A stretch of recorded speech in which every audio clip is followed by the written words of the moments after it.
Kumusta mga karava? Usapang kabit po ulit tayo. Ngunit itong kwentong ibabahagi ko ay kakaiba. Isang kabit na umamo kay legal wife. Hindi matapang, hindi mapagmataas at humingi ng tawad at piniling lumayo. Sana ganito lahat ng kabit, no? Alam kung hanggang saan lang sila. Kaya kayong mga legal wife na nahaharap sa ganitong sitwasyon, para sa inyo ang kwento na ito kung paano mapapahiwalay si kabit kay mister. Kaya simulan na natin ang kwento. Malamig ang simoy ng hangin nang ilapag sa pintuan ni Sabrina ang isang higanteng funeral wreath. May laso na kulay itim at dilaw at may nakasulat na mga letrang nagpadikit sa dugo niya sa takot. Sumalangit nawa ang kaluluwa ng iyong dignidad. Hindi baril, hindi sabunot at hindi iskandalo. Sa pampublikong lugar ang pambato ng legal wife na si Clarissa. Isang walang kasing lamig na pahiwatig ang ipinadala nito na nag-iwan ng malalim na psikolohikal na sugat at matinding trauma sa buhay ni Sabrina. Araw-gabi, tila naririnig niyang marahang tugtog ng marcha ng patay at ang amoy ng kandila sa tuwing pipikit niya ang kanyang mga mata. Ngunit sa gitna ng takot, paninikip ng dibdib at pagkawasak ng kanyang mundo, mapapagtanto ni Sabrina ang tunay na halaga ng kasalanang kanyang pinasok mula sa abong iniwan ng isang naghihingalong relasyon kasamang lalaking pamilyado na si Marco. Kailangan niyang harapin ang sariling kabayaran. Ito ba ang katapusan ng kanyang buhay o ang simula ng isang masakit ngunit nagpapalaya nitong pagbabagong maghahatid sa kanya sa tunay na pag-ibig at kapatawaran? Isang kwento ng matinding paghihiganti, psikolohikal na pagsubok at ang hindi inaasahang liwanag ng bagong simula. Nang tumunog ang doorbell ng condo unit ni Sabrina sa gitna ng maulan na hapon ng Martes, wala siyang ibang inaasahan kundi ang delivery ng kanyang in-order na pagkain. Bahagya pa siyang nagayos ng buhok sa tapat ng salamin sa hallway. Pinagmasdan ng sariling refleksyon habang nakangiti. Masaya siya ng hapong iyon. Katatapos lang ng isang matagumpay na presentation sa trabaho at nakatakda silang magkita ni Marco sa katapusan ng linggo. Minuksan niya ang pinto habang nakahanda ng pambayad sa kanyang kamay. Ngunit sa halip na delivery rider na may hawak na plastik ng pagkain, isang napakalaking stand ng bulaklak ang bumungad sa kanya. Halos takpan na nito ang buong lapad ng pintuan.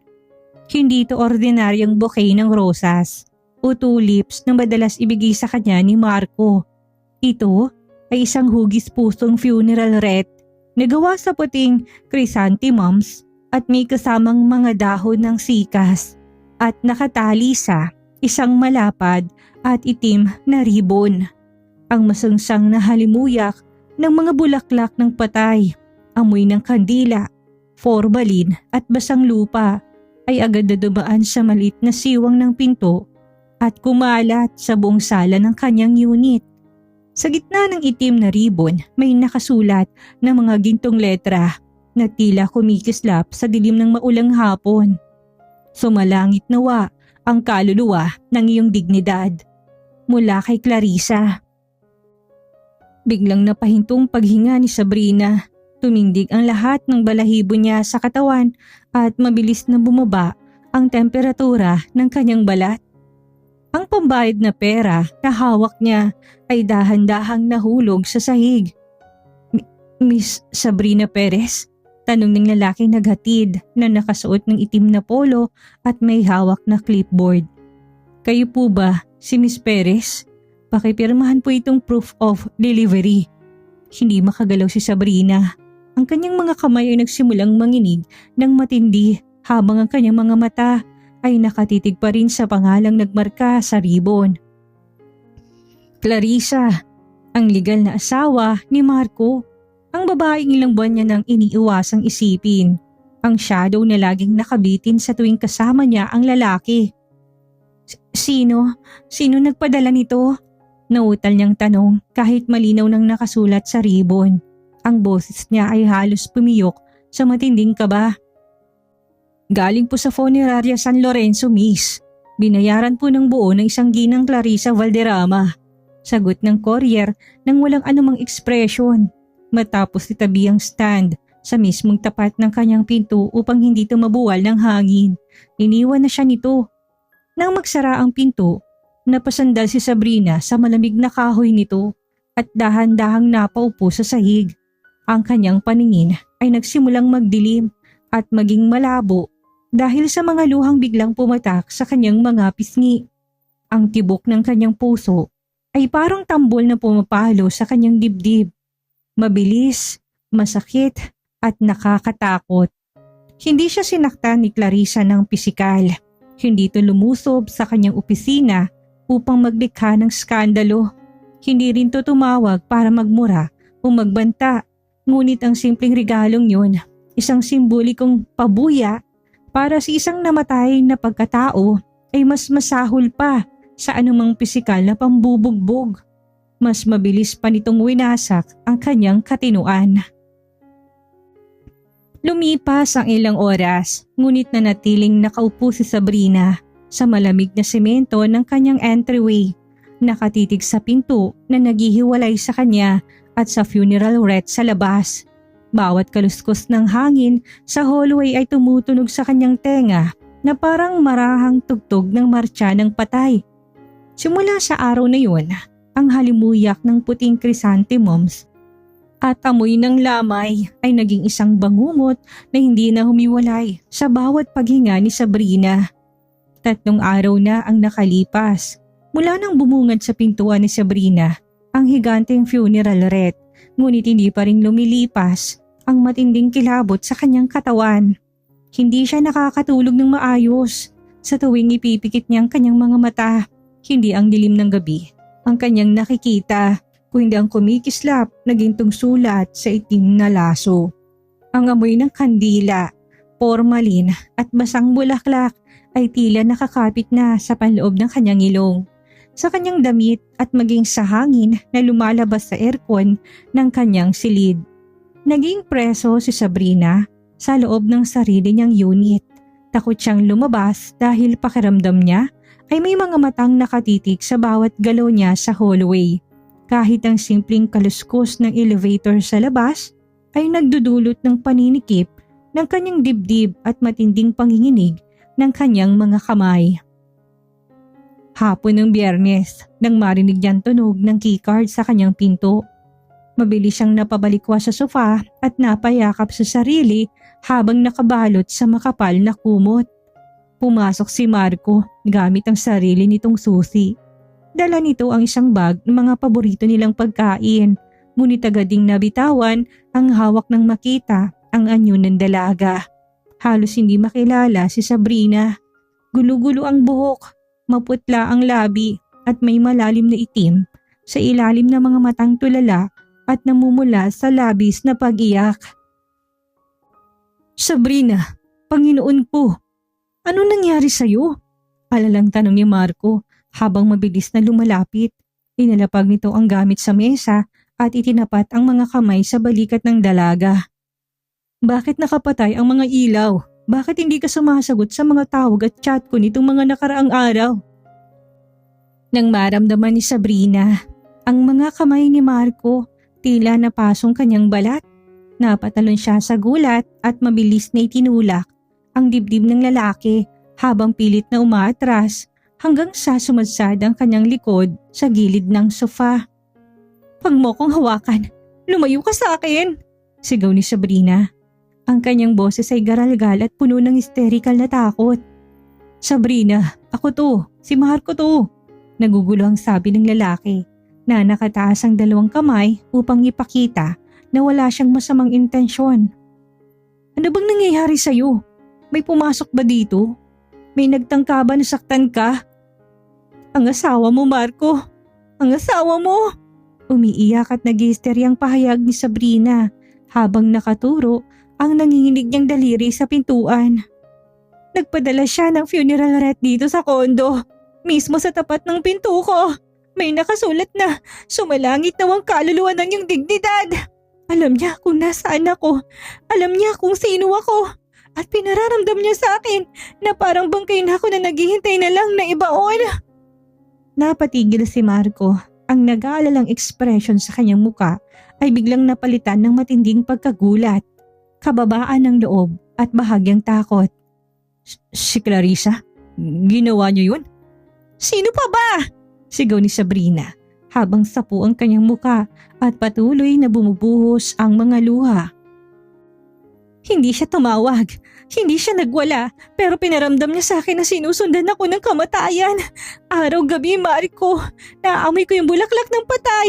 Naririnig ko yung tugtog ng lamay sa loob ng tenga ko. Mababaliw na ako. Shh, Tana, pakiusap, kumalma ka. Subok ulit ni Marco na lumapit upang yakapin siya. Kakausapin ko si Clarissa.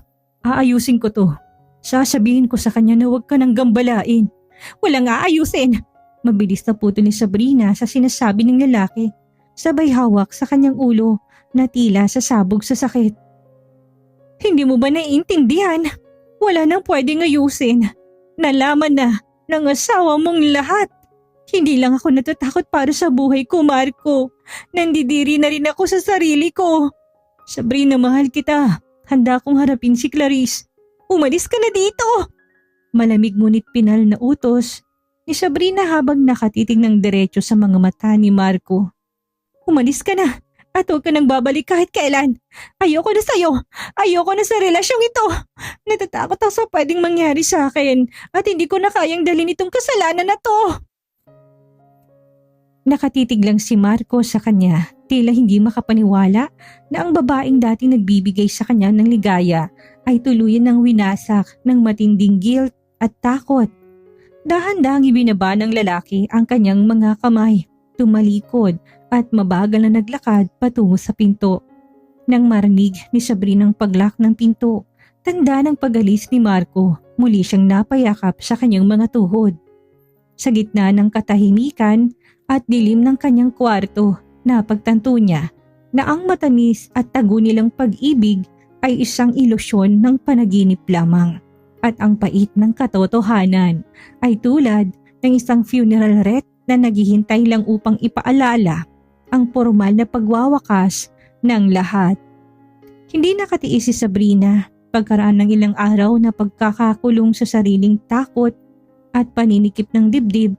Napagtanto niya na hindi matatapos ang bangungot kung patuloy niyang tatakasan ang nagpadala nito.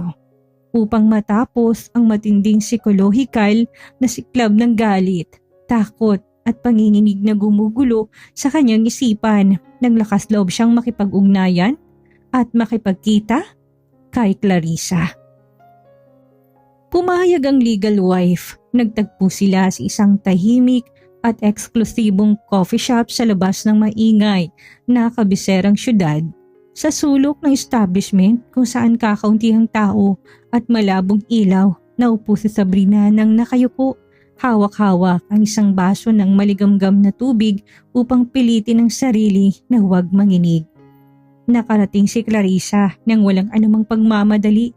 Nakasuot ito ng simpleng tailored suit, maayos ang buhok at may kumpletong kasuotan ng dignidad at kaayusan.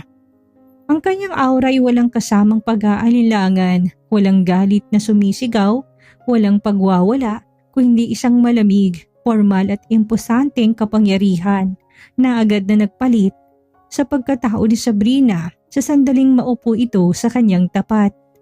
Isang mahabang katahimikan ang naghari sa kanilang mesa.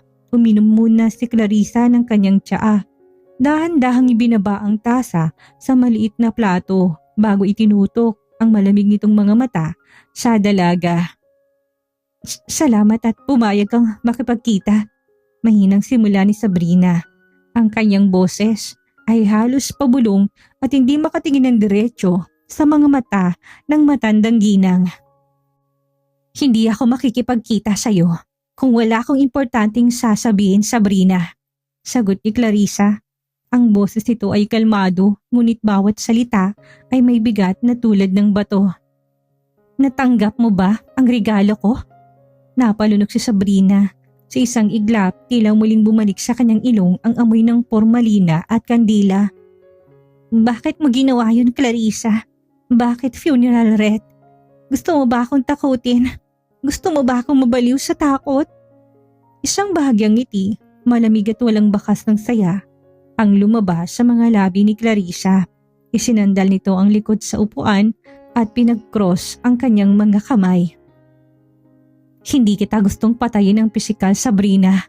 Hindi ako bababa sa ganung antas para sa isang katulad mo. Pahayag ni Clarissa nang walang anumang pangingimi. Gusto ko lang ipaalala sa iyo kung ano ang eksaktong ginawa mo. Nang pumasok ka sa relasyon namin ni Marco, pinatay mo ang sarili mong integridad bilang babae. Pinatay mong tiwala ko sa pamilya ko. Pinatay mo ang dignidad mo alang-alang sa panandaliang ligaya. Kaya karapat-dapat lang na makatanggap ka ng bulaklak na naaayon sa kung ano ang namatay sa'yo. Naiyak si Sabrina. Ang bawat pangungusap ni Clarissa ay parang kutsilyong dahan-dahang sumasaksak at umiikot sa kanyang dibdib. Wala siyang maitanggi, wala siyang maipagtanggol sa sarili dahil alam niya na tamang babaeng nasa harap niya. Nagkamali ako. Alam kong malaki ang kasalanan ko sa'yo. Umiiyak na pagsusumamo ni Sabrina. Patawarin mo ko, Clarissa. Hihiwalayan ko na si Marco. Pinalayas ko na siya sa buhay ko at hindi ko na siya kailanman kakausapin. Pakiusap lang, itigil mo ng pagpaparamdam ng ganitong takot sa akin. Tinitigan siya ni Clarissa ng matagal. Walang awa sa mga mata nito kung hindi isang malalim na paghahatol. Ang patawad ay hindi nahihingi sa isang simpleng usapan lang sa coffee shop, Sabrina. Malamig na tugon ni Clarissa habang tumatayo at inaayos ang kanyang bag. Ngunit kung totoong may natitira ka pang konting hiya at pagmamahal sa sarili mo, lumayo ka na sapagkat ang taong gumigiba ng tahanan ng ibang tao ay unti-unti ring gigiba sa sarili niyang buhay hanggang sa wala nang maiwan. Iniwan ni Clarissa ang talahan na yan nang may taas noong lakad. Si Sabrina naman ay naiwang nakayuko sa mesa. Tahimik na humahagulhol habang ang mga salita ng legal wife ay patuloy na yumayanig sa kanyang buong pagkatao. Pagkaraan ng walang kasing lamig na paghaharap nila ni Clarissa sa coffee shop, nagdesisyon si Sabrina na hindi na siya pwedeng manatili pa sa Maynila. Bawat kanto ng syudad, bawat matataas na gusali at maging ang amoy ng usok sa kalsada ay nagpapaalala sa kanya ng kanyang kasalanan at ng matinding takot na iniwan ng funeral wreath. Ang condo unit na dating tinuturing niyang silungan ay naging isang malamig na kulungan ng bangungot. Mabilis ang naging mga kasunod na hakbang ni Sabrina. Nagsumiti siya ng immediate resignation letter sa kanyang pinapasukang kumpanya.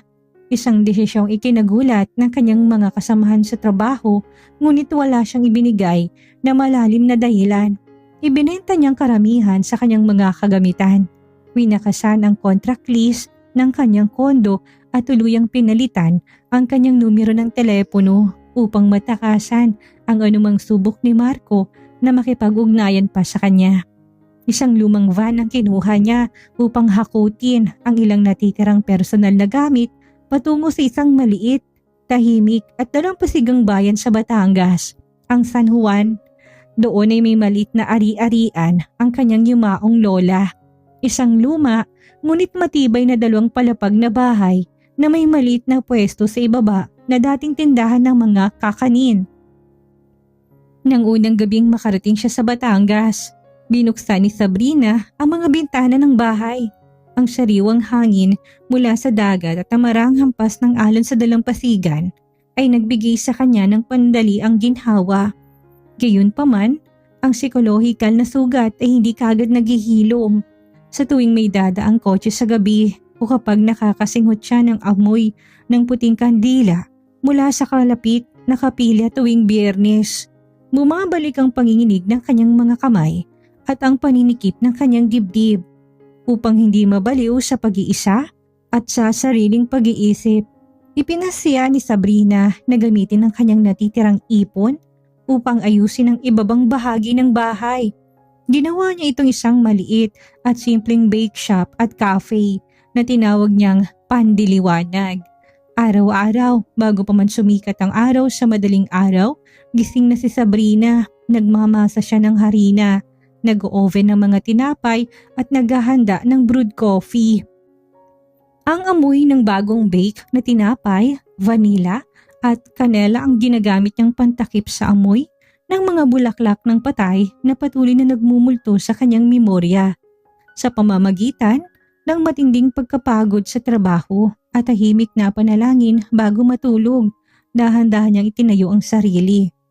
Isang maaliwalas na hapon ng Huwebes, habang nagliligpit si Sabrina ng mga tray ng tinapay sa counter, tumunog ang maliit na bell sa ibabaw ng pinto ng cafe. Pumasok ang isang matangkad na lalaki na may dalang dalawang malalaking kahoy ng crates na puno ng mga sariwang strawberry at masiselang mangga. Nakasuot ito ng simpleng maong at preskong kamisa de chino. May konting bakas ng araw ang kayumangging balat, ngunit ang pinakanatatangi sa kanya ay ang napakakalma at tapat niyang mga mata. "Magandang hapon po. Kayo po ba si Miss Sabrina Perez?" Bati ng lalaki nang may malalim ngunit mainit na boses. "Ako po si David Ilustre. Ako yung tinawagan ni Aling Marta na bagong magpapadala ng mga sariwang prutas mula sa farm sa itaas ng burol." Napatitig si Sabrina sa lalaki. May kakaibang kaayusan at katahimikan sa aura ni David. Malayo sa maingay at magulong mundong kinasanayan niya sa syudad. Oo. Ako nga si Sabrina." Nautal niyang sagot habang pinupunasan ng kanyang mga kamay sa apron. "Salamat sa pagdala, David. Ilapag mo na lang dyan sa tabi ng counter." Ibinaba ni David ang crates ng may pag-iingat. Bago ito tumalikod, sumulyap ito sa paligid ng cafe at pagkatapos ay pabalik sa mukha ni Sabrina, na bagamat may bakas pa rin ng pagod at lungkot ay may likas na kagandahan. "Magandang pwesto mo, Sabrina," nakangiting sabi ni David. "At napakabango ng mga tinapay mo. Kung kailangan mo pa ng karagdagang supply ng mga prutas o gulay para sa mga recipe mo, sabihan mo lang ako ha. Nandito lang ang farm ko sa kalapit na barangay." Nang lumabas si David at sumakay sa pickup truck nito, naiwang nakatitig si Sabrina sa pinto. Sa unang pagkakataon, sa loob ng napakahabang panahon, naramdaman niya ang isang marahang simoy ng hangin na nagdala ng tunay na pag-asa sa kanyang pira-pirasong puso. Naging mabilis ang pagtakbo ng mga linggo sa bayan ng San Juan. Ang dating lingguhang paghahatid lamang ng mga prutas ay naging halos araw-araw na pagbisita ni David sa Pandiliwanag. Hindi lamang siya simpleng supplier na nagbababa ng crates sa counter. Tuwing walang gaanong customer, nakikita na lang ni Sabrina ang lalaki na kusa ng humahawak ng walis, nag-aayos ng mga upuan sa labas ng cafe o kaya'y nagbubuhat ng mabibigat na sako ng harina mula sa bodega. Sa bawat pagkakataon na yun, unti-unting nakikilala ni Sabrina ang tunay na pagkatao ng lalaki. Si David ay isang civil engineer na dating nagtatrabaho sa malalaking project sa Maynila. Subalit nang yumaong kanyang lolo, pinili niyang iwan ang maingay, magulo at competitive na buhay sa lungsod upang alagaan ang farm ng pamilya at mamuhay ng payak. Isang lalaking may malalim na prinsipyo, may malinis na intensyon at walang anumang itinatagong lihim sa kanyang likod. Isang maulang hapon habang malakas ang buhos ng ulan sa labas at malamig ang simoy ng hangin mula sa dagat. Nakaupo ang dalawa sa gilid ng bintana habang naghahanda ng mga hiwa ng mangga para sa panibagong batch ng pastry. "Bakit nga pala Pandiliwanag ang pinangalan mo dito sa shop mo, Sabrina?" Curious na tanong ni David habang may ingat na nagbabalat ng prutas. "Pansin ko rin, parang ayaw mo sa masyadong madidilim na ilaw tuwing gabi. Gusto mo palaging maliwanag ang bawat sulok." Napatigil ang mga kamay ni Sabrina sa paghahalo ng butter. Tumingin siya sa labas ng bintana sa mga patak ng ulan na gumugulong sa salamin. Kasi nanggaling ako sa napakadilim at napakamaling bahagi ng buhay ko, David. Mahinang tugon ni Sabrina. Ang boses niya ay may halong lungkot at pagninilay-nilay. May mga pagkakamali ako nagawa sa Maynila na halos pumatay sa pagkatao ko. Nagpadala ako sa maling emosyon. Sumira ako ng buhay ng iba at naging dahilan ako ng sarili kong pagkawasak. Ang lugar na to, ang paggawa ng tinapay araw-araw, ito ang naging liwanag ko para subukang bumangon ulit. Kahit na ramdam ko pa rin ang sugat. Tinitigan siya ni David nang may malalim na pag-unawa, walang bahid ng pangingilag o paghatol sa mga mata ng lalaki, kung hindi purong pagmamalasakit lamang. Lahat naman tayo ay may mga bagay sa nakaraan na hindi natin pinagmamalaki, Sabrina. Dahan-dahang sabi ni David habang pinapatong ang kanyang kamay nang may pag-iingat sa ibabaw ng mesa, malapit sa kamay ng dalaga. Ang mahalaga ay hindi ka nagpatali sa dilim na yon. Ang mahalaga, pinili mong umalis doon, humingi ng tawad sa sarili mo at maglakad patungo sa liwanag. At nakikita ko yun sa'yo, araw-araw sa tuwing nagtatrabaho ka dito. Ang mga salitang yun ni David ay nagsilbing mainit na yakap sa malamig at sugatang puso ni Sabrina. Sa unang pagkakataon, matapos ang ilang buwang pagkakagapos sa takot, naramdaman niyang hindi niya na kailangang magtago. Ang dating amoy ng formalin, kandil at mga bulaklak na patay na patuloy na gumugulo sa kanyang isipan ay dahan-dahang napapawi at napapalitan ng halimuyak ng sariwang prutas, tamis ng tsokolate at ng tapat na pagmamahal ng isang lalaking handa siyang tanggapin ng buong buo. Lumalalim na ang samahan ni Sabrina at David. Sa mga nakalipas na buwan, ang simpleng pagkakaibigan at pagiging magkatuwang sa negosyo ay unti-unting lumago at naging isang malalim at tapat na pag-ibig. Walang anumang itinago si Sabrina. Pinagtapat niya kay David ang buong katotohanan tungkol sa kanyang nakaraan sa Maynila. Ang pagiging kabit niya kay Marco, ang walang kasing lamig na pambabanta at galit ng legal wife na si Clarissa, at ang matinding psikolohikal na trauma na iniwan ng funeral wreath sa kanyang katinuan.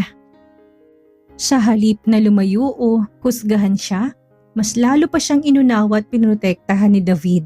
Niyakap ng lalaking kanyang mga sugat at pinahalagahan ang kanyang matinding lakas ng loob na magbago't magsimula ng malinis. Subalit tulad ng isang bagyong nag-iiwan ng huling ulan bago tuluyang sumikat ang araw, muling nagpakita ang nakaraan na pilit niya nang ibinaon. Isang Biyernes ng gabi, habang nagliligpit si Sabrina ng mga huling gamit sa cafe at si David naman ay nasa bodega sa likod upang mag-ayos ng mga kahoy na lalagyan. Tumunog ang bell sa pinto. "Pasensya na po, sarado na po ang cafe," bati ni Sabrina habang nakayuko at pinupunasan ng counter. Ngunit nang iangat niya ang kanyang tingin, natigilan siya. Ang basahan sa kanyang kamay ay dahang-dahang nahulog sa sahig. Sa harap ng counter ay nakatayo ang siyang lalaking halos hindi niya na makilala. Si Marco, ngunit malayo na to sa maayos, matipunot mayabang na lalaking kilala niya sa Maynila. Nakalukot at may mantsang kanyang polo, gulugulong kanyang buhok, namumula ang mga mata at may amoy ng murang alak na humahalo sa kanyang paghinga. "Sabrina, sa wakas, nahanap din kita," nautal na sabi ni Marco habang gumagawa ng hakbang papalapit sa counter. Ang boses nito ay garalgal at may halong desperasyon. Napaatras si Sabrina hanggang sa sumadsad ang kanyang likod sa shelf ng mga tinapay. Mabilis na tumibok ang kanyang puso, ngunit sa pagkakataong ito, nagulat siya sa sarili. Wala nang matinding takot o panginginig tulad ng dati. Ang tanging nararamdaman niya ay matinding awa, pagkadismaya at pagnanais na protektahan ang bagong buhay na itinayo niya. "Anong ginagawa mo dito, Marco? Paano mo nahanap ang lugar na ito?" Malamig at kontroladong tanong ni Sabrina. "Nalaman ko sa isang dating kasamahan mo sa trabaho. Nagmakaawa ko sa kanila para lang makuha ang address na ito. Sagot ni Marco habang pilit na umaabot ang mga kamay sa ibabaw ng counter upang hawakan ang kamay ni Sabrina. Iniwan na ako ni Clarissa, Sabrina. Kinuha niyang halos lahat ng ari-arian ko at nakipag-divorce na siya sa akin sa ibang bansa. Wala na akong pamilya, wala na akong pera, wala na ring posisyon ko sa kumpanya. Ikaw na lang ang natitira sa akin. Bumalik ka na sa akin, pakiusap. Mag-umpisa tayo ulit. Napatingin si Sabrina sa mga mata ng lalaki. Doon niya nakita ang bunga ng sarili nilang mga maling desisyon noong araw. Marco, wala nang tayo. Matagal nang patay ang relasyon natin, mahinang sabi ni Sabrina. Nang dumating ang bulaklak ng patay na yon sa pinto ko, hindi lang ako ang pinalaya noon. Pinalaya ko rin ang sarili ko mula sa kasalanang ginawa natin. Gumawa ka ng paraan para ayusin ang buhay mo pero hindi nakasama doon ang pagbabalik sa akin.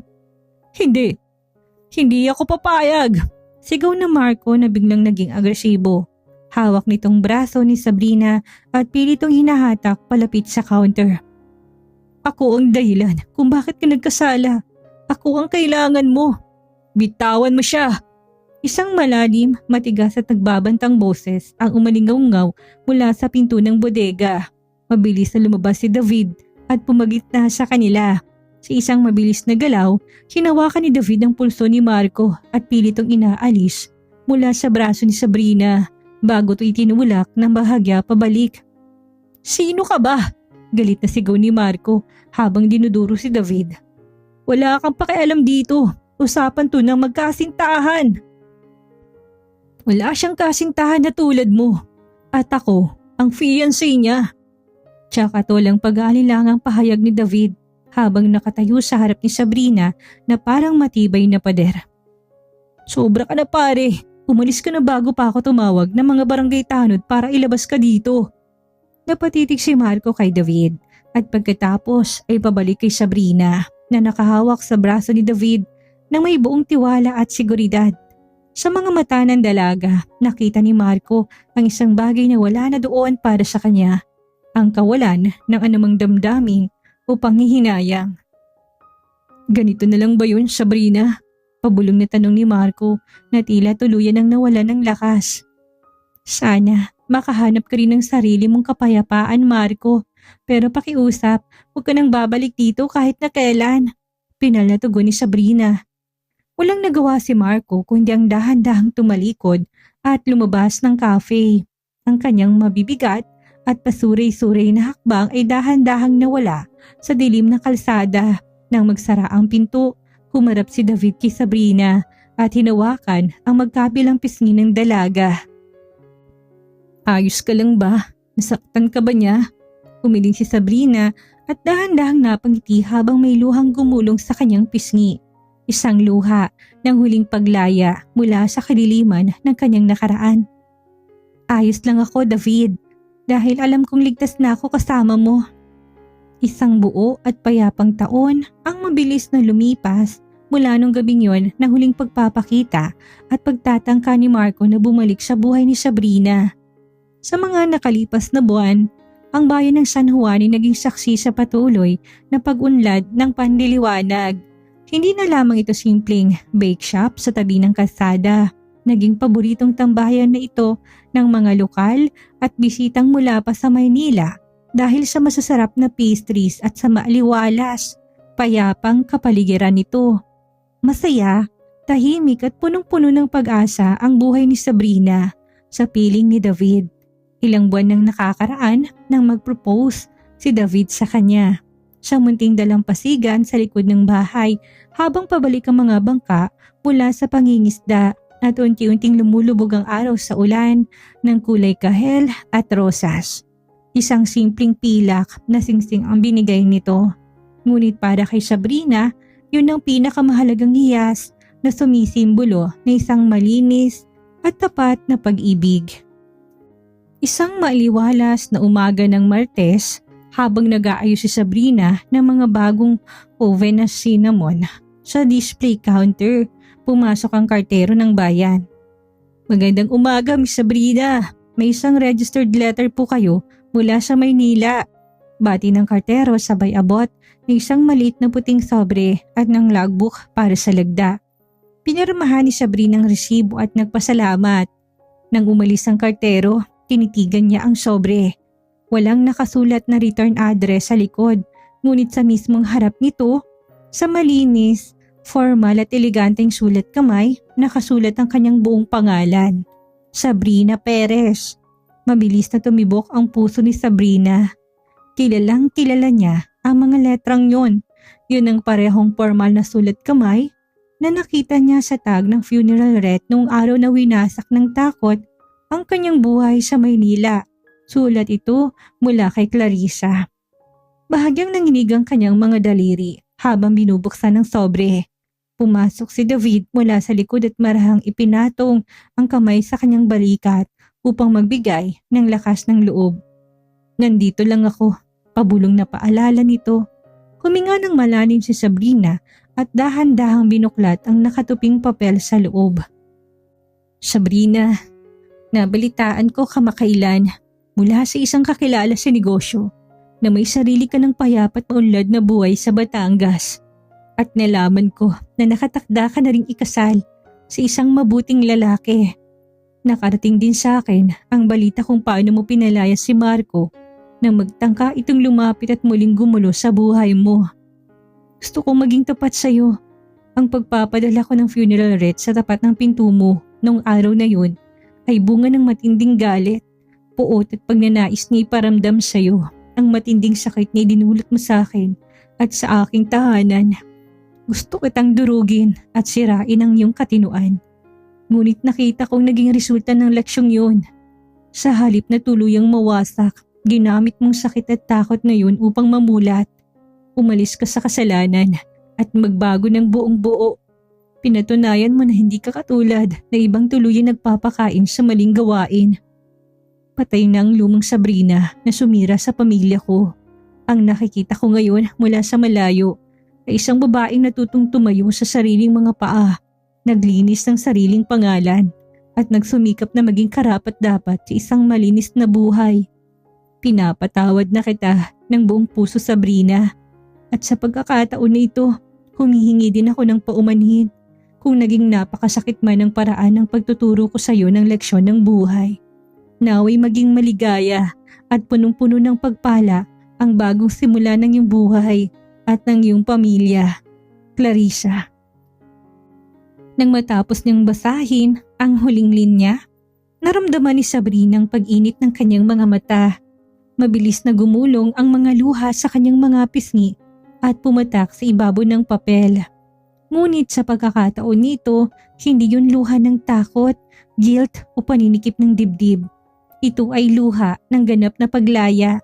Ang huling tali na nag-uugnay sa kanya sa kadiliman ng kanyang nakaraan ay tuluyan ng naputol. Ang matinding bigat na ilang taon niyang dinala sa kanyang balikat ay tuluyang napawi, pinalitan ng isang napakalalim at napakatamis na kapayapaan. Niyakap siya ni David mula sa likod at siniksik ni Sabrina ang kanyang muka sa dibdib nito, habang tahimik na nagpapasalamat sa may kapal para sa regalo ng ikalawang pagkakataon at sa henerosidad ng kapatawaran. Maliwanag at punong-puno ng pag-asa ang sikat ng araw sa umaga ng kasal ni Sabrina at David.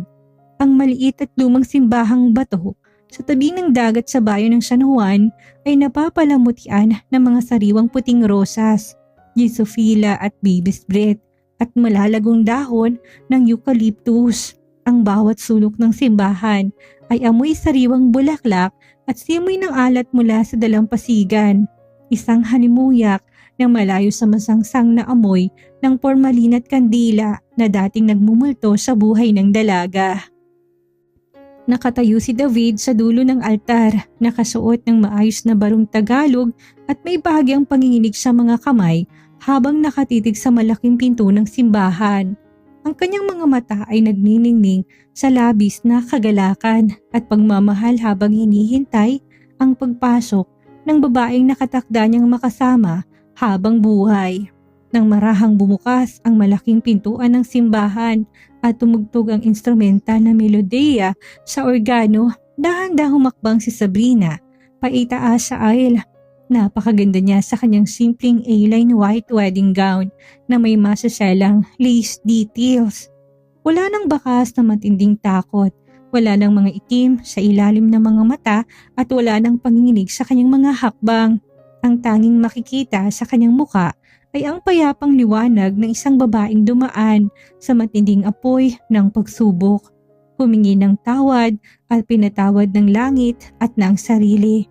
Nang makarating siya sa altar, inabot ni David ang kanyang kamay na may matinding pag-iingat at pagmamahal.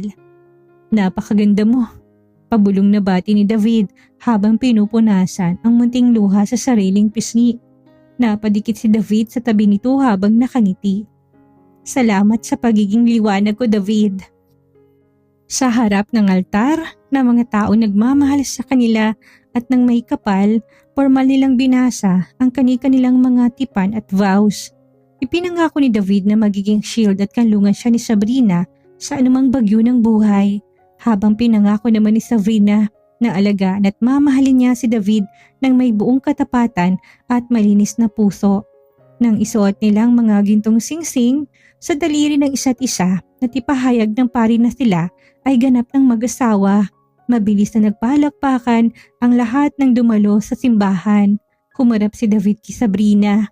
Marangin na nga ang veil nito at pinalitan ng lahat ng pait ng nakaraan ng isang matamis at taimtim na halik. Sa labas ng simbahan, habang naglalakad ang bagong kasal patungo sa dalampasigan, sa gitna ng pag-ulan ng mga puting petals ng bulaklak mula sa kanilang mga kaibigan, naramdaman ni Sabrina ang malamig at preskong simoy ng hangin mula sa dagat. Tumingin siya sa kalangitan, ang amoy ng lamay, ang baybay ng takot at ang bangungot ng funeral wreath na dating sumusundo sa kanya ay pinalitan na ng tuluyang halimuyak ng mga sariwang rosas at ang amoy ng asin at alon ng dagat. Ang dating simbolo ng kamatayan ng kanyang dignidad ay naging daan upang muling isilang ang kanyang puso. Mas matatag, mas malinis, at may kasamang tunay at walang hanggang pag-ibig. 3 taon ang mabilis na lumipas matapos ang kasal ni Sabrina at David sa tabi ng dagat. Ang dating maliit na panlaliwanag ay naging isa na sa pinakakilala at dinadayong bakery cafe sa buong Batangas. Nagkaroon na din ito ng pangalawang branch sa kalapit na bayan, ngunit ang puso ng kanilang negosyo at tahanan ay nanatili sa lumang bahagi ng San Juan. Isang maaliwalas na umaga ng Linggo, naglalakad si Sabrina sa dalampasigan sa likod ng kanilang bahay. Nakasuot siya ng preskong summer dress habang nakayapak na humahakbang sa basang buhangin. Sa kanyang tabi ay si David na nakahawak ng mahigpit sa kanyang kamay habang ang kabila nitong kamay ay nakabewang sa likod ng kanilang 2 taong gulang na anak na si Liwayway. Isang napakalusog at masayahing batang babae na may kaparehong tapat at malinaw na mga mata ng kanyang ama. "Mama, look, Shields!" Masayang sigaw ng bata habang nakaturo sa mga maliliit na makakulay na sigay sa buhanginan. Dahan-dahang lumod si Sabrina at kinarga ang anak. Hinalikan niya ito sa pisngi habang inaamoy ang panibagong halimuyak ng baby powder at amoy ng dagat. "Napakaganda, hindi ba, Liwayway? Katulad ng mga bulaklak sa hardin ni Papa," nakangiting sabi ni Sabrina. Tumingin si David sa dalawa na may matinding pagmamahal. Inakbayan niya si Sabrina at siniksik ang kanyang muka sa buhok ng asawa. "Napakabilis ng oras. Dati, iniisip mo lang kung paano ka makakatawid sa araw-araw. Ngayon, may sarili na tayong pamilya at maliliit na pangarap na natutupad." Napatingin si Sabrina sa malawak na karagatan kung saan pabalik-balik ang maranghampas ng alon. Sa loob ng 3 taon na yon, wala ni isang bakas ng takot ang natira sa kanyang dibdib. Ang dating bangungot ng funeral wreath, ang amoy ng kandila at ang matinding psikolohikal na trauma na kanyang kasalanan sa Maynila ay tuluyan ng pinalitan ng payapang buhay na itinayo nila ni David sa ibabaw ng pagsusumikap, katapatan at pagpapatawad.